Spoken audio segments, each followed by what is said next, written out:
And welcome to another episode of Friday Night Movies on Fusion Patrol. I'm Eugene. I'm John. And I'm Simon. And this is one of the very, very rare times when there are three hosts on Fusion Patrol. And it is late for us, for John and I, and it is early for Simon, so forgive us all. That's why it's got the coffee. And tea. Friday night is a distant memory for me. Well, that's what you get for living close to the Greenwich Observatory.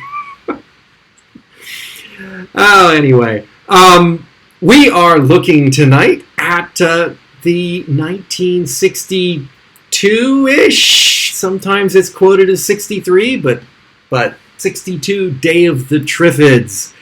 And we are doing this because, one, hey, it's our 10th anniversary of Fusion Patrol this week.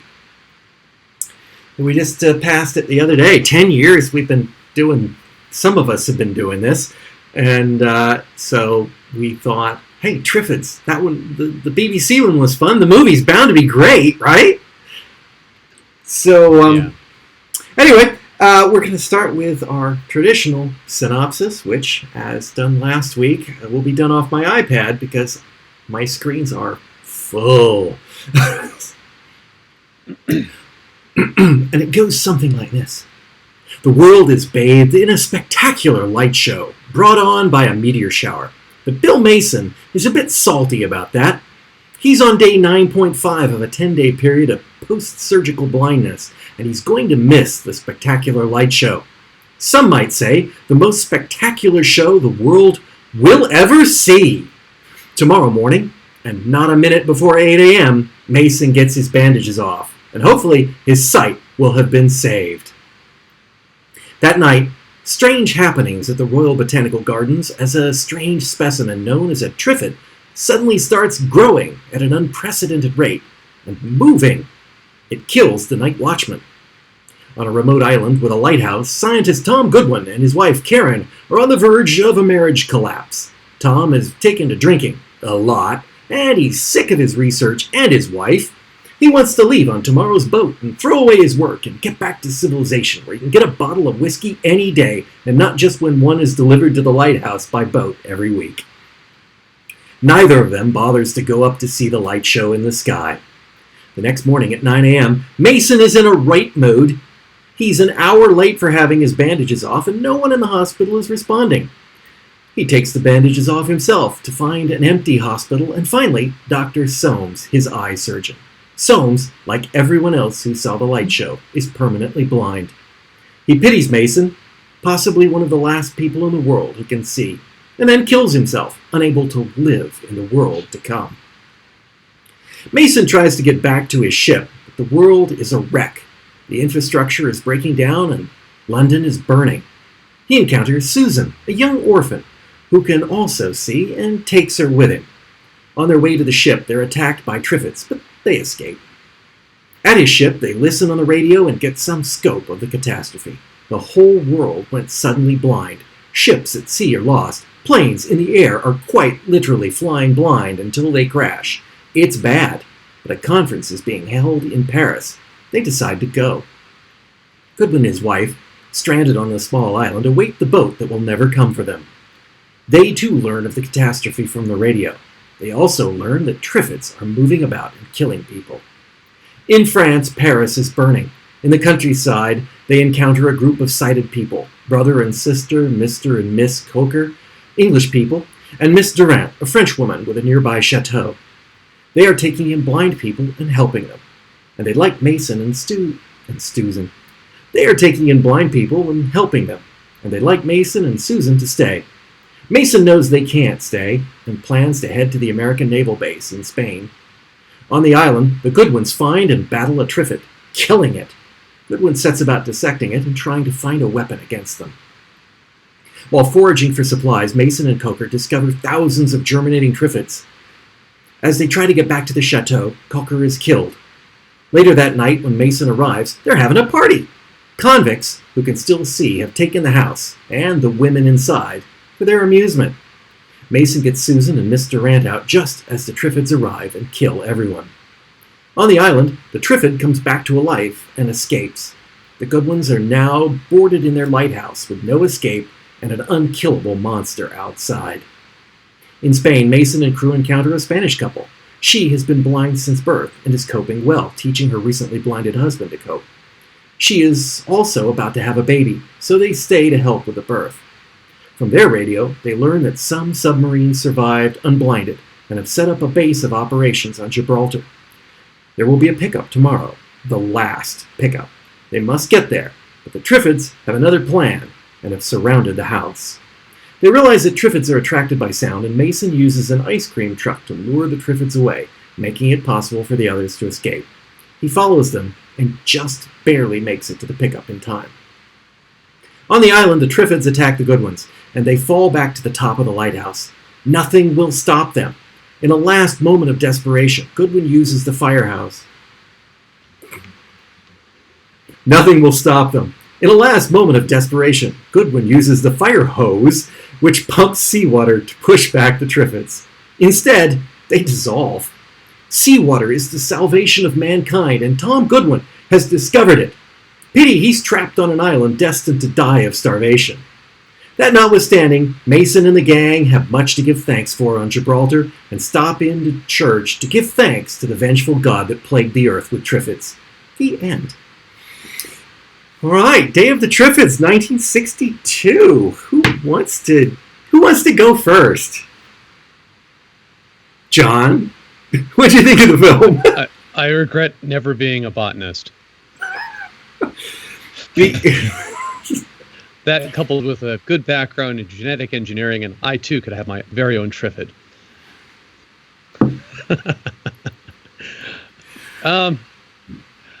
It was a I've seen the movie a couple times, and not just for this, but decades ago. Mm-hmm. I've always enjoyed it. In doing a little research on this, I did figure out something that has been bothering me for quite a long time. All the bit in the lighthouse, yeah, I was curious as to why it was there. And it turns out it was there because the film was running short. So they just decided to magic up some stuff and just, let's shoot at a lighthouse for a while. Well, that does answer a fascinating question, because I was wondering about that, because the two storylines never... it's like, oh, nope. Nope, not going to happen. And I was so sure that Mason and Karen were going to get together after Goodwin had been killed. I mean, he was just seemed like a guy who was going to die and then leave his grieving widow to find a new sympathetic and nice guy. Yeah. Simon, what did you think of the film? Well, I thought, I regret any nasty things I said about the 1981 BBC adaptation, because goodness me, all is forgiven. You didn't like the film? I struggled quite. I've spent better Friday nights. I struggled quite a lot with why people would watch this for fun. It's nobody want to watch it for fun. It's just an assignment. Obviously, it retains. It retains some of the sort of the elements that I still haven't watched. I still haven't read the Wyndham novel, which I guess I should have done by now. But on the assumption that the TV series, the 81 series, keeps more of the kind of actual plot elements from it, I thought that what the film was kind of focusing on was the sort of the horror scare elements of it. I guess it did them very badly, so it failed on that score. For all their faults, the realization of the actual Triffids in 1981 was so much it was kind of so much clearer. I wasn't going to say kind of botanically credible, but at least you got the way the plants worked, if that makes sense, rather than just them being another kind of generic B-movie monster for people to scream at. All right, those are fair. That's a fair criticism. I mean, I enjoyed the film. I think I enjoyed the film when I saw it in the 1970s as a kid and thought, all right. But it does, when compared to the 1980s BBC version, it leaves a lot behind.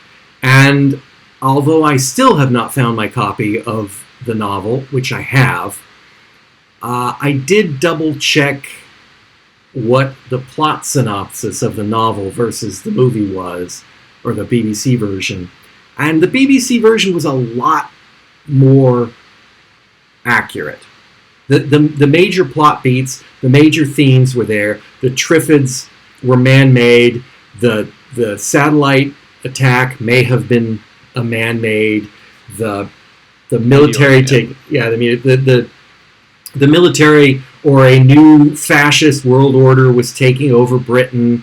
People were chaining people up to force them into work, and there was the sub-theme of the polygamous values versus the Christians. And so, I mean, all the major themes were there. None of those were in this. I mean, they were gone. Well, I mean, it's 94 minutes or whatever. In fairness, the BBC film has got a lot more. A TV series, any TV series has got a bit more running time to play with. They were going to have to lose some of it, but I mean, there were a couple of moments where I thought I still don't quite get why the decisions they've made. Like, when you've only got 94 minutes, why are you spending time getting your car stuck in the mud? Yeah, that was a weird scene. Just another kind of random drifted through. And as you say, in the TV series, the Triffids were man-made, and the day of the Triffids as such wasn't a day, but the key day was the night of the meteor shower. In the film, the prologue tells us that the Triffids came to Earth on the day of the Triffids, which makes you think that they came on the meteor shower. And actually, there's then this subsequent suggestion that they had been around for years in this botanical garden that we see at the beginning, which is kind of implied by the fact that they're there with the label and the parchment and all the rest of it. Okay, maybe I just got a bit confused by, and so the Triffids at the beginning there, which means what? Have they been hopping onto those trains, and they must have been driving them because everyone else is blind. And then later on apparently the slightest breeze and they get carried around everywhere. But man, those things must germinate fast in that case. I mean, it's like, when I say it's not clear how they work, it's not just the design aspect of it, it's actually the whole. Has anyone thought about this, or are they just, like I say, the kind of scary threat and doesn't matter how they happen? I have questions about the biology of Triffids. I mean, we don't see them really eat, and we don't see them explain. At least in the BBC version, they explain that they kill and then they sit there and wait for the bodies to decompose. Even in the BBC version, there are way too many Triffids for the amount of bodies that they need to have. Does that make sense? It just they could be other animals too. Yeah, but they're not. Right? I mean, if it takes a long time for a body to decompose, dog in this one. Thousands of Triffids building up outside your fence, waiting for 3 or 4 people and some cows, just doesn't make any sense. And it's true in this villa, in the villa as well in Spain. There are thousands and thousands and thousands of Triffids. There are 5 people inside that house. They are not going to get a meal. And if Triffids are reproducing that fast, they're not gonna survive, because maybe there used to be 10,000 head of cattle, and that's a ranch right next to the house. It could be no more cattle, lots of Triffids, and they're looking for a meal. It could be, assuming that they eat them quickly. I'm not even sure how long this film was supposed to have taken. Was it a week? Was it a... Yeah, I'm not 100% sure on that either. I would think that it would probably be a week, maybe a bit less, 4 or 5 days.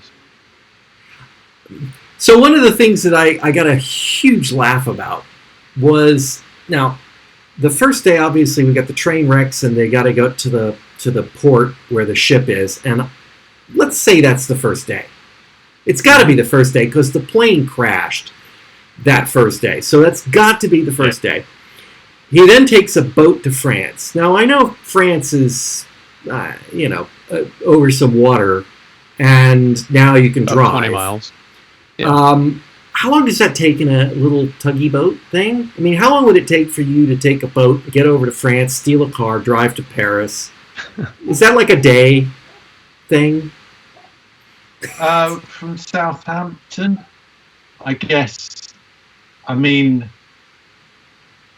it's going to take half a day, probably, isn't it? Yeah. To cross the channel from Southampton. And then they drive around, and eventually, at some night, they encounter the Cokers and Miss Durant. And at some point in the future, I don't know, is it the next day? Are they there for a few days? I don't know. They're going out and getting provisions, and what have they stuffed the back of the car full of? Did anyone notice? No, I didn't catch that. Baguettes. They had a pile of baguettes back there. Blind, but they can still bake their bread. Exactly. Well, it was going to go bad anyways. Yeah, but if it had been a week or two, maybe it already was bad. Right. It was just... Well, a week or two. Have you ever had a day-old baguette? I think those baguettes would have had to be fresh. Yeah, you can kill somebody with a baguette if it's 2 days old. Well, I could have had preservatives in it. Yeah, it could be the ultimate weapon against Triffids. It was in front of us all the time. All the time. Salt water! I would have thought that more than the seawater. That would have been great. Now, it's interesting you mentioned the seawater, and also that whole sequence was added, because the very first scene, when Tom is up there and he passes the fire hose and it says, contains seawater, highly corrosive. My thought was, I guess seawater is technically sort of corrosive, but not like you would think in terms of acid. It would be, ships make it. They don't fall apart in the water right away as long as they're painted. But I said, that is Chekhov's fire hose. Yeah, exactly. That's exactly what I've got. That's what I've got. I've got Chekhov's warning sign. I saw that and I'm like, well, I think we've solved this problem. It's seawater. And I didn't remember that from seeing it so long ago. I remember very little about the film, except that at times I thought Bill Mason was Sean Connery. And I thought I remembered them being on Gibraltar surrounded by Triffids and an electric fence. But obviously I was confusing that with Spain somehow. But I guess so. Unless the Triffids... Yeah, you could have had the Triffids developing a taste for monkeys. I think they'll eat anything if they go for the dogs. So, it's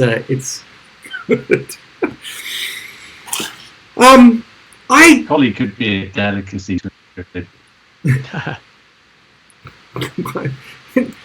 No, I'm not going to say it. So I really did think it was interesting that they kind of kept... It's been modified, but they kept the scene where basically the bad guys show up and they're demonstrating that, blind women could be a lot of fun, and you could have a lot of power over them because... Which they sort of did with the military guys towards the end of the BBC version. There was this sort of implied...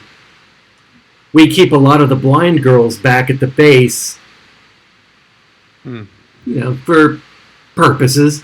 And they do that in this film, but of course they make it convicts because we couldn't possibly have ordinary people go out and be nasty. And I think that's kind of the whole point. I mean, why does the Doctor kill himself in the beginning of the film if he doesn't think that civilization and mankind is going to collapse? Not because it's going to be attacked by Triffids, but because under its own failings. Well, he was an eye surgeon, wasn't he? Well, it doesn't mean he... Are you trying to point out that he could see well? he had good vision for the future? Well, no. I mean, if everybody's blind, then he's not going to be able to do much. Fair enough, I guess. I kind of got the impression based on that speech he gave Mason about, oh, I pity you for the world you're going to be living in. It's like, yeah. Could you get out of the room and get me a thing? And yeah, I'll just sit here. I did like the thing I've just forgotten, so let's move on. That's the best part of the movie. It was a thing I was going to mention that came to my mind, and it is the thing. Thing. Yes, yep. The thing. There was a thing that I liked. Oh, the blind woman. I liked Simon and I had this discussion in the Triffids film. It's like you would think they would go to the homes, the blind homes, where blind people were living and I've got that trained. And then in this film, we actually encounter someone who is natively blind. This is totally normal for them, and they're teaching their husband. I mean, that is the future for the people who survive the Triffid attacks. Is that they're going to have to do that.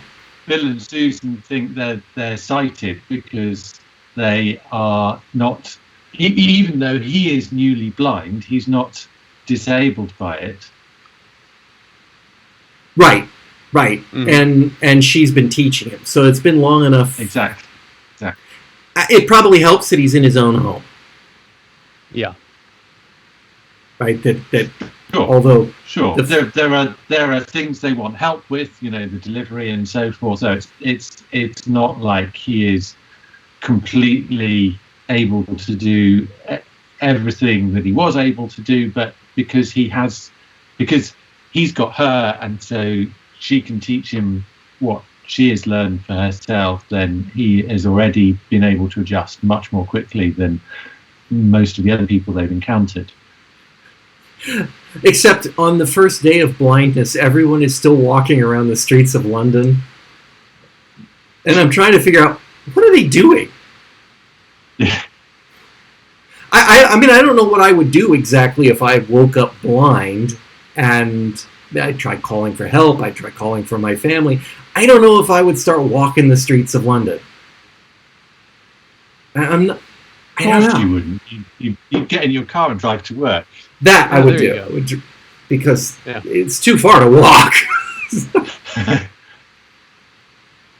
I also thought it was unfortunate that they wanted to have their cake and eat it too.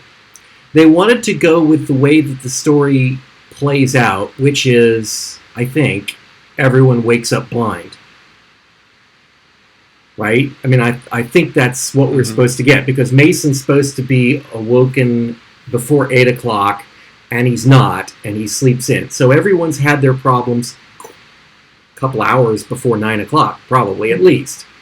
And yet, when he gets out on the street, the trains are still running, the planes are still in the air, and they're all like, whoa, we just all suddenly went blind, which was not terrifying exactly, but in a way, yeah. I mean, if you think about it, if everybody just went blind, there would be planes in the air and ships at sea and trains running, and people wouldn't know what to do, although I think the trains would just let up on the dead man switch and stop. But hopefully, until the train behind him didn't do that. Yeah, I mean, I would have thought I still haven't actually driven a steam loco. Is terrible oversight. I don't know whether there is a kind of a dead man switch on the regulator, but if I was a driver and I lost my sight, I'd probably close it. You know, thinking about it on the whole, what would be the best thing to do? Just sort of think, well, I hope I'll sort of get a sense of when we're near the station and slow down at that point, or maybe I'll just shut it down now, huh? I think I'd shut her down now. But then the guy working the train, the ticket window, is just standing like he's waiting for somebody to come to the ticket window. And you walk up to him, excuse me, I'd like to get, when's the next train coming?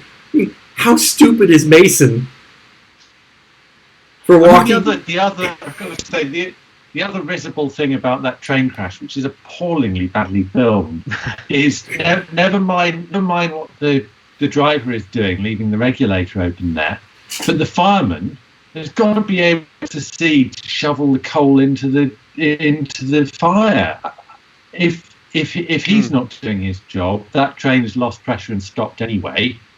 Yeah, good point. And if he is doing his job, well, why hasn't he mentioned to the driver he's about to crash into the platform?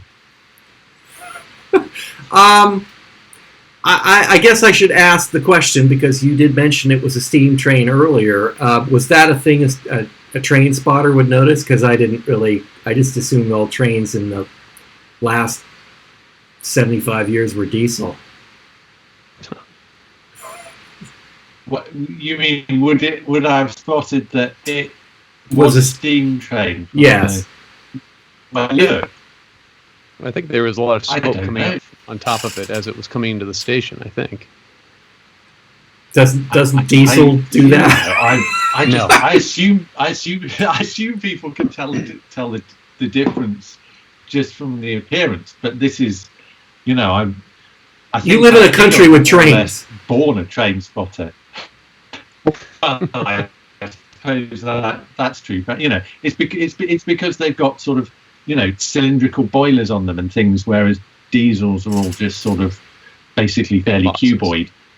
Certainly by the time they became mainline in the 50s and 60s. So I think most people would know, but I don't know for sure. I don't know what normal people are really like. By the way, you guys can't see it, which is a shame, because you're probably completely unable to catch the comments on the live stream. But Mr. McKay is throwing up interesting tidbits, which I'm tossing up on the screen periodically. And he says he had a lot of steam trains still in 1961, amongst other things that he has been saying. Sure. No, they were still running steam until, I'm going to say 67. I think 69. Okay. Anyway, also, end of the 60s, but at the same time they would have by 61 or 62 or whenever we are at this point, they would have mainline passenger diesel hauled services, but it would have been commonplace for them to still be steam hauled. I also threw up a comment there about the fact that Mason seems to have a total lack of empathy throughout, which fits with that scene. I mean, he's walking the streets, he sees all the blind people, he ignores them, and at one point a guy looks like he's going to get in trouble, and Mason's almost like, oh, maybe I should, no, never mind. He goes into the room, all the blind people around. I mean, he doesn't quite push them out of the way. He does help the one guy who fell over. Yeah. But he didn't quite push him out of the way. And he goes up to the window, like, I want to buy a ticket. Come on. It's a normal thing to do. I wouldn't get on that train. Like, really? Trains? I mean, maybe I would, but not in 1960, 61, 62, 63, because trains weren't run by computers at that time. So, I mean, I could see it now, depending on what train you're on, but subway or something, maybe. Optimus light railway, maybe. Yeah, a light rail system. That's what we've got here in Phoenix. It's a light rail. So that's got a driver, though. Yeah, the driver still has to push the go button. Yeah, he pushes the go button. The rest of it's done by computer. Pretty sure that's true on all trains. So. Oh, let's see. Whoops. I'm going to say I kind of like the design of the Triffids.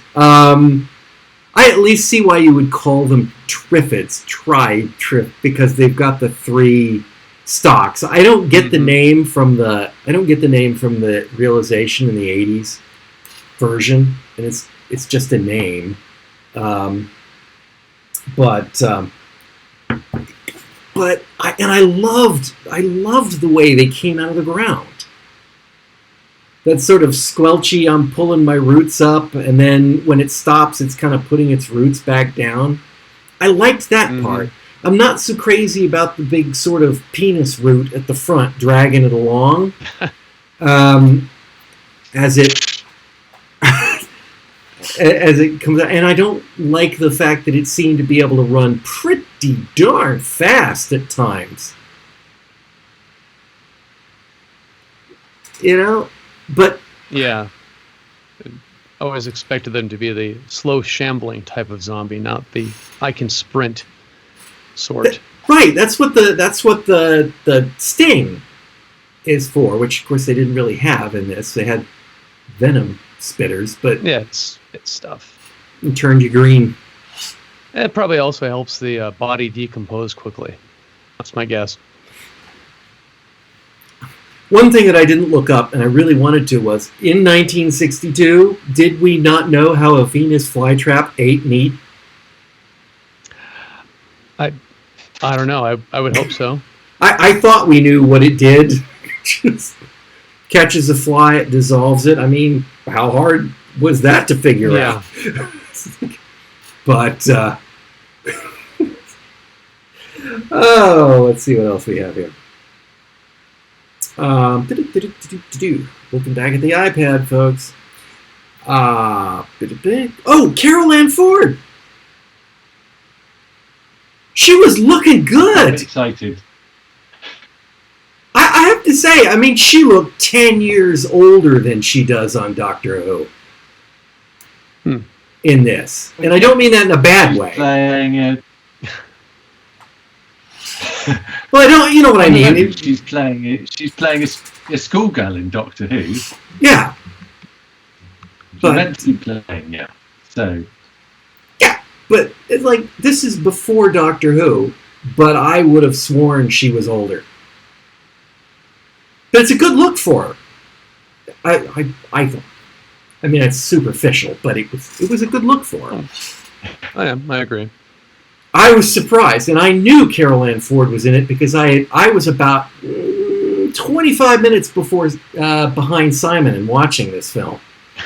So I know exactly what moments Carol Ann Ford came on the screen because I got a tweet going, Carol Ann Ford, or a text message. Or whatever. I'm like, that makes sense. And she would be in the film.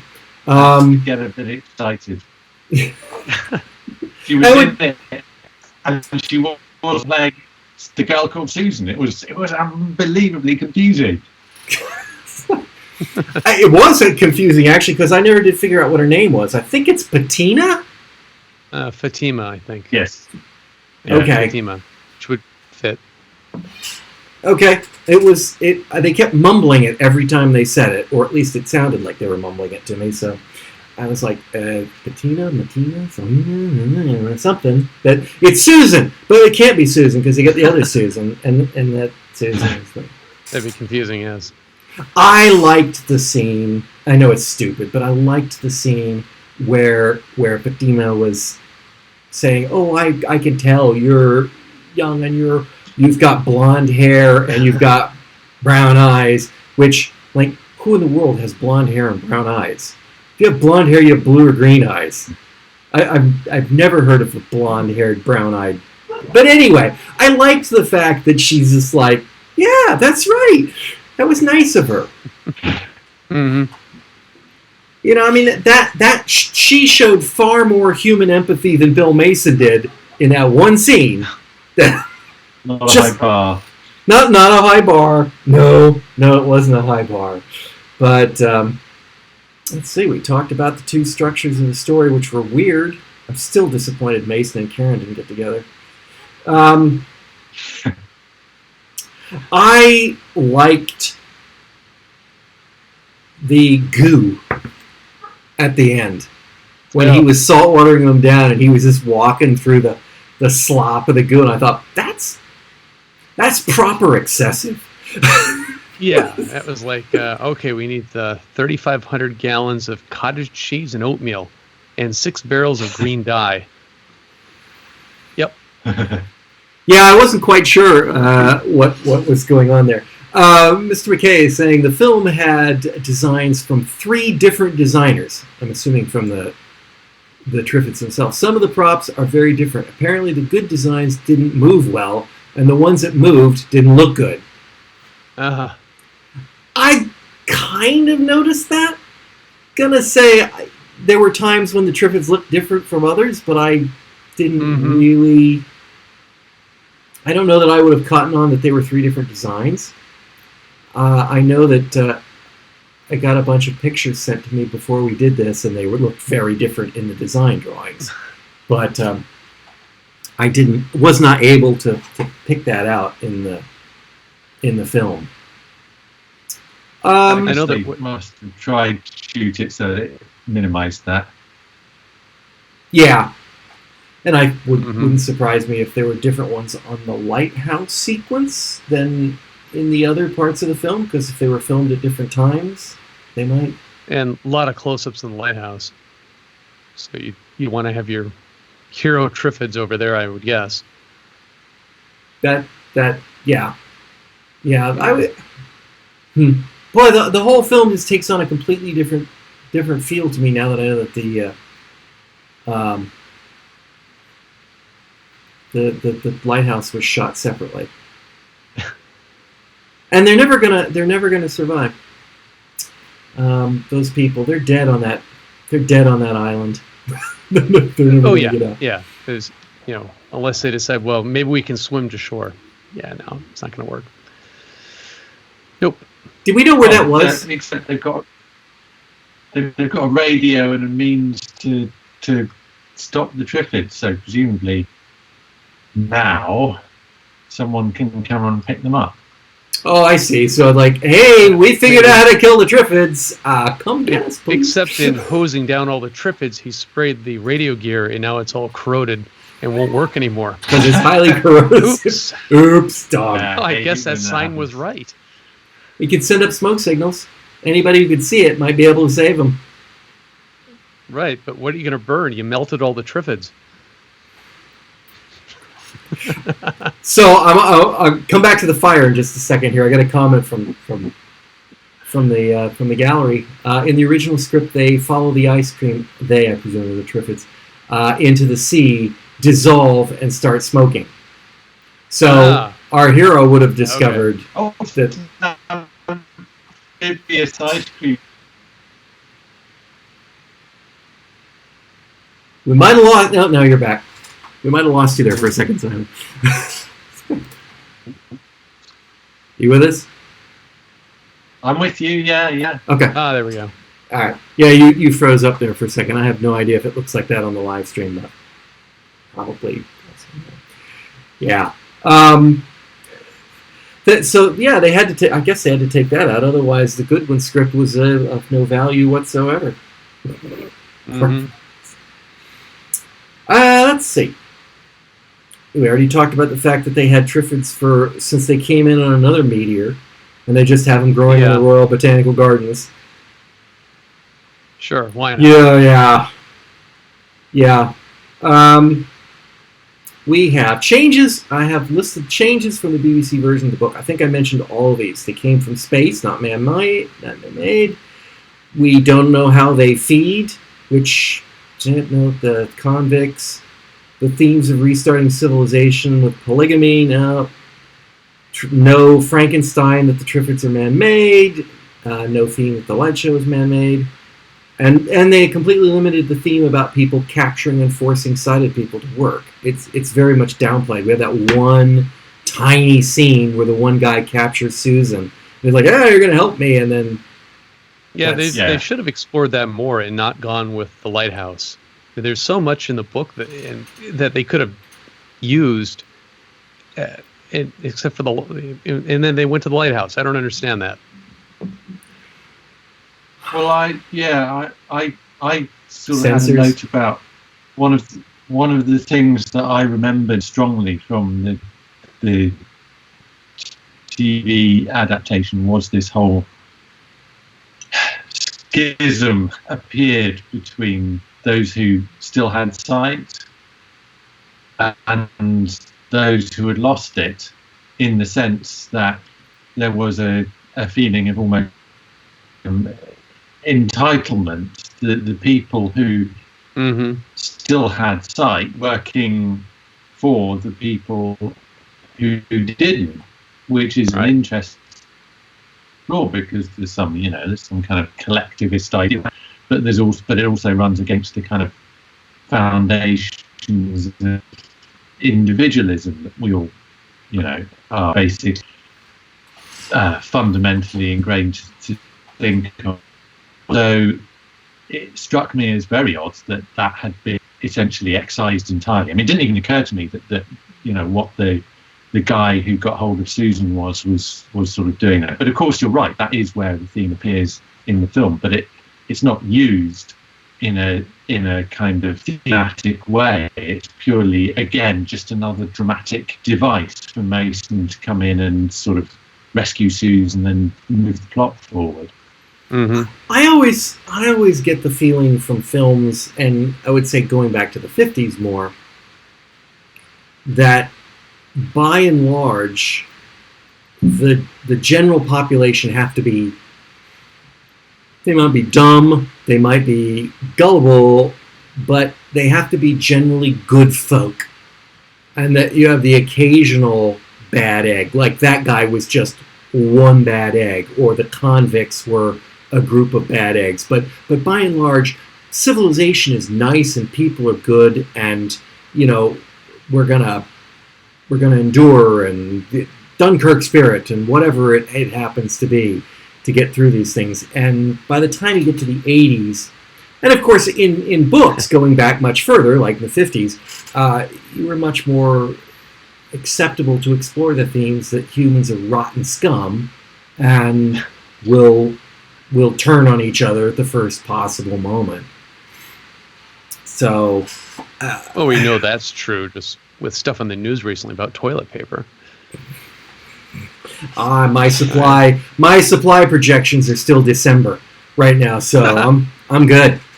Well, don't make too much Mexican food. An electric fence works in that case. That's right. Well, as long as nobody knows where I am or that I have a supply, and it's locked up, so give it up. You're not getting my toilet paper. So, let's see. What else have we got about the movie? I mean, one of the things you mentioned, the cultural difference from the period it's set in, and it did strike me because there is, where there was a similarity was where Mason wakes up in hospital with the eye bandages, and of course all those scenes are the same scenes that you have in 1981, except for some of the trappings around it, like the fact that the nurse helping Mason in hospital light a cigarette, and as soon as he's lit up, he's sort of saying, "Are you really as pretty as they say you are?" And even in 1981, you kind of think, not quite sure that would have passed. No, yeah. I was also wondering where the heck everybody was in the hospital. I mean, everything's tripped over. Where are the patients who are stuck in beds? Where, screaming for their nurse? Or that was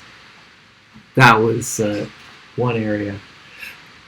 We cannot fail to mention. I'm not saying it was my idea to mention it, but we cannot fail to mention the religious ending.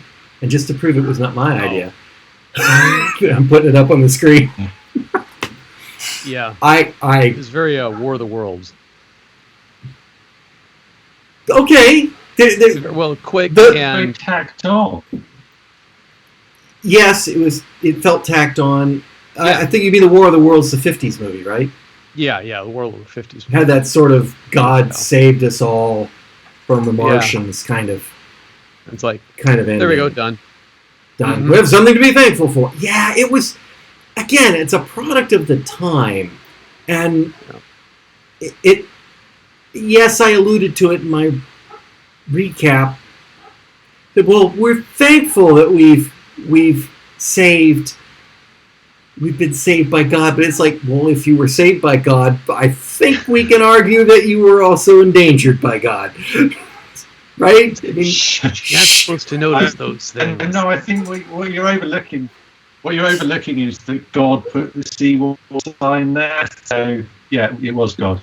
You came to the wrong planet, Triffids. It's filled with lethal corrosive and God. So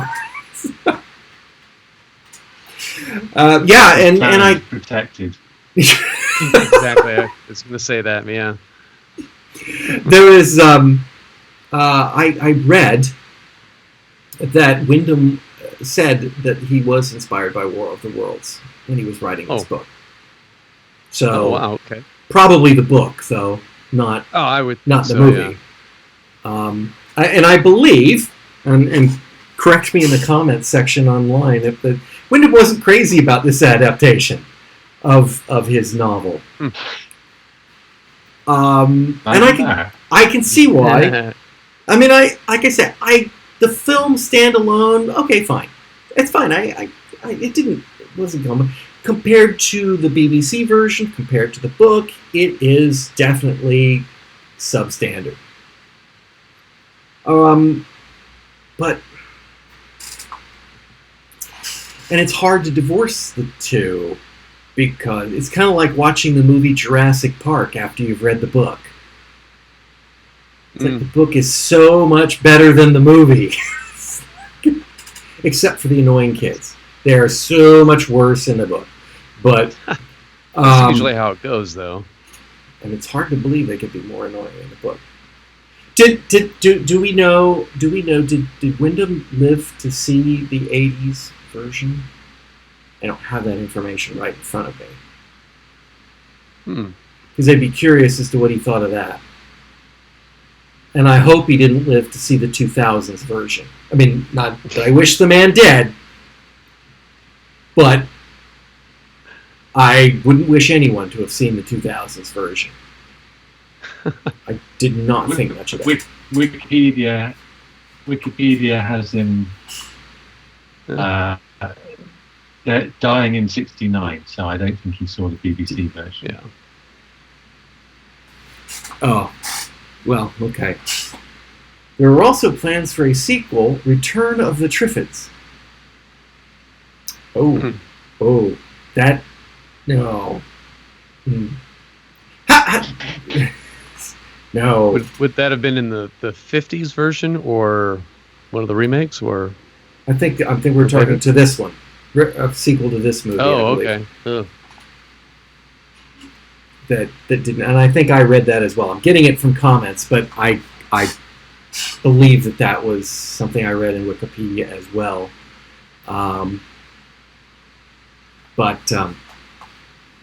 Yeah, I don't. I mean, there's room for it. I mean, there is a. I cannot think of the name of it, but there is a sequel somebody did that Big Finish produced. cannot remember what it was called. Night of the Triffids or something like that.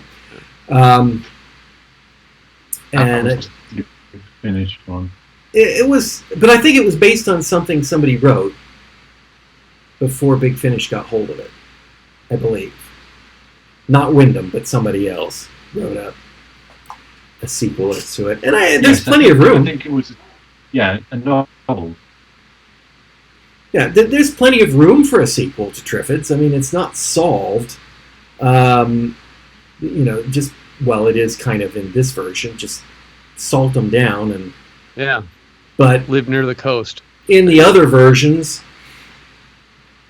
they could have taken out the Triffids in the '80s version. They just needed organized planning. This has always been my complaint about dinosaur and giant monster movies and zombie films.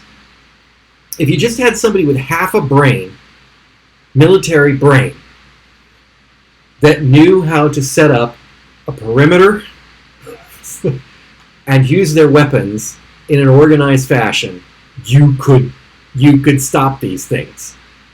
You just, if it's you on the run through the country, sure, you got a problem. But once you've got Gibraltar, or once you've got the Isle of Wight, or wherever you've got, and you've cleared that of Triffids, then you should be able to start clearing areas and taking it back.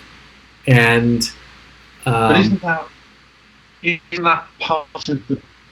I mean, one of the things that came across to me from the BBC version was that part of the point was that if people acted collectively, this was a threat that could be overcome. And a completely overwhelming, oh my God, we're all going to die, impossible threat. It was if we don't get our collective act together, then we're going to get wiped out. And yet people still could actually agree, that they were still fighting amongst themselves because of their different, the kind of political extremism and all the rest of it, the very kind of unpalatable things that people were trying to do in the midst of a crisis. I mean, imagine that, that were undermining this whole kind of collective approach. But I guess my point is that, which it makes this more subtle than say a zombie film or a Godzilla film, or a dinosaur attacking film. But I guess my point is that there's plenty of room for that next period of time to tell stories in that. Yes. In that time. Yeah. So, unlike this film where they're just going to spray them with salt water and then we're all done, in the other versions, there is a world to be won back. Mm-hmm. And just like Terry Nations' is Survivors, you've got to rebuild the world, and all those things are a problem. So probably would have been a much darker film than the 53 or 52 Triffids film. Because you have to. Yeah, well, you have to deal with a lot more people who are trying to undermine your plans or whatnot. Use the blind people for slave labor and stuff like that. Sex labor or whatever they were trying to do about it. Yep. It'd be like The Walking Dead, but with plants. Actually, that would be better. Actually, see, I don't like The Walking Dead. I'm not a fan. I'm not a zombie film fan, and I never have been. But I could see you could just take The Walking Dead and substitute Triffids, and I would actually probably watch it. I wonder why. Huh?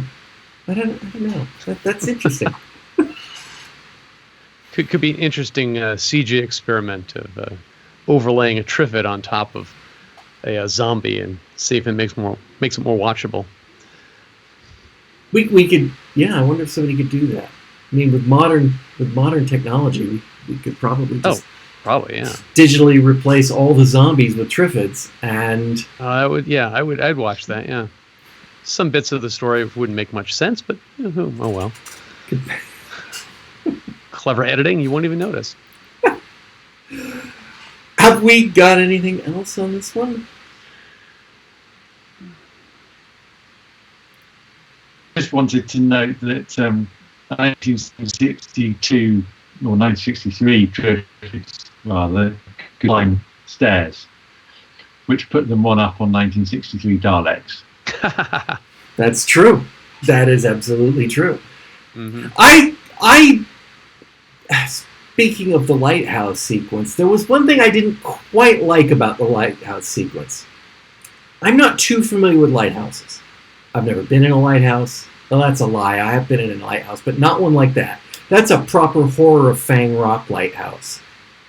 Right, the just sort of spirally thing with a rooms and stuff. I've been in a lighthouse that didn't look anything like that. Much lower and more modern and anyway. It was believable when they were down at the base of the lab and they were talking about the light show and Karen says, "Oh, why don't you go up top and look at the light show?" And he cynically says, "Oh, it's probably just a tobacco ad or something that they did," which was a funny line, and I could hear myself saying it, honestly. It's like, all right, but I could believe that the lighthouse had no windows, unless you went all the way up to the top. Right? It's a stone column all the way up to the top, and then you get to the top, and there's the light. So you actually had to work to get there. But there were windows along the way in the house, and there was a door in the lab that they could have opened and just stepped outside and seen the light show.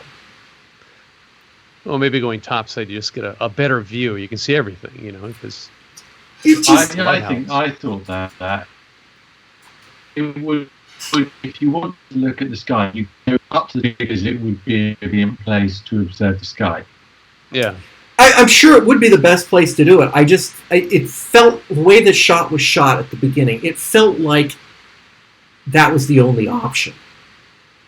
Right? Oh. And that made sense for neither of them to have enough curiosity to go see the greatest light show in the history of mankind.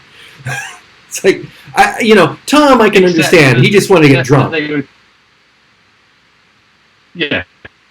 But she was pretty. She wasn't that. If he'd gone, she'd have gone. She was basically going to do what he did. It seemed to me. Because they were both in this sort of despondency around his drinking. I mean, that it wasn't remotely to do with whether they were able to go to a door or a window or go up and see. It was just a question of they to go and do it. If it had been worth doing, it would have been worth going upstairs, never mind one of the pokey little windows, I would have thought. Actually, the thing that to me felt least realistic about the lighthouse was when the boat didn't come and they got a sense of what was going on in the world through the radio broadcasts, that they didn't start, and maybe they did off camera, but it seemed strange that they never thought about it when we dropped in on them in discussion. Was okay, so the boat's not going to come back. How are they going to get off the island? But also, how much we got, and crucially, how much water have we got? Because we've got an ocean we've got to full of make that last. Water everywhere, and not a drop to drink.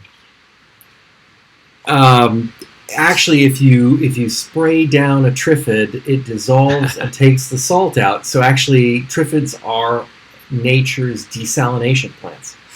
You just have to literally a desalination plant. You have to take the goo. You have to take the goo and squeeze it through a cheesecloth. Yeah. Yeah. And then, like you do cactus.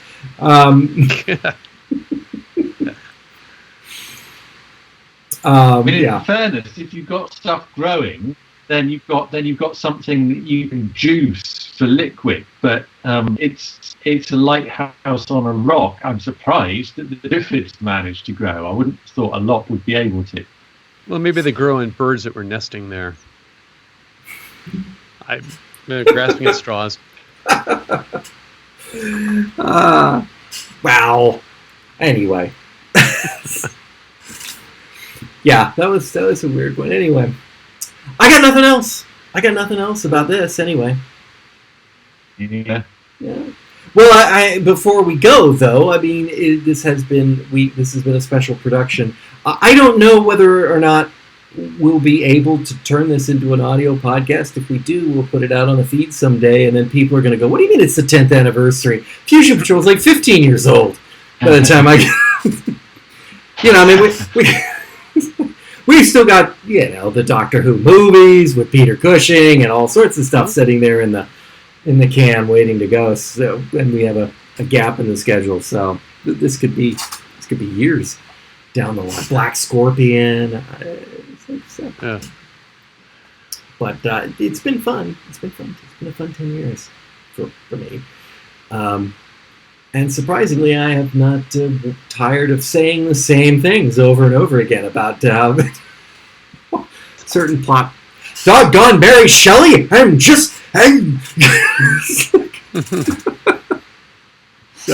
thought you were softening up on that. I thought never, because I didn't mention it when you said Doomwatch has a purpose in an episode that won't hear for a while yet. But I thought to myself, he's forgiving Mary Shelley gradually. I don't disagree that it is.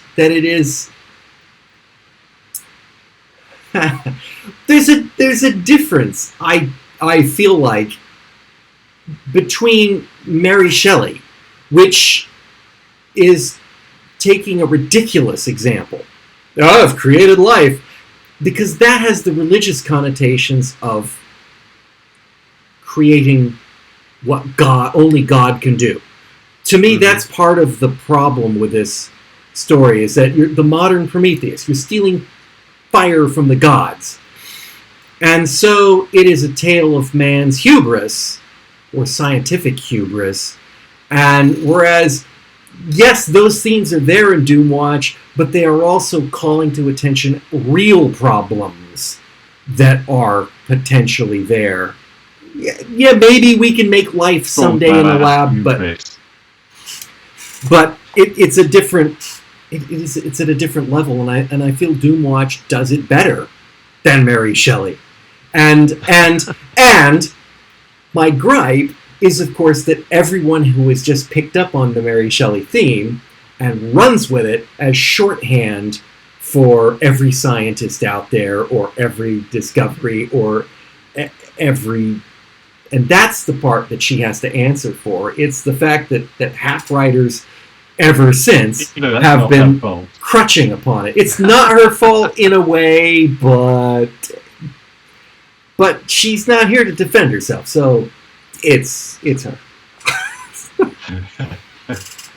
As I wear my Cyberman headphones for our proof of technology gone wrong. Gentlemen, John, Simon, thank you for joining me. You're very welcome. Pleasure as always. I will remind you again next time to stop me from banging on the table. No, never. I'm gonna keep letting you do that. Yeah. Online listeners and afterwards listeners, thank you for joining us. I hope you will join us again next time for Fusion Patrol and or Friday Night Movies. And good night. And I've just thrown my cadence completely off by doing it that way. I don't know how to exit that. 10th anniversary. Try something new. It's about time we tried something fresh.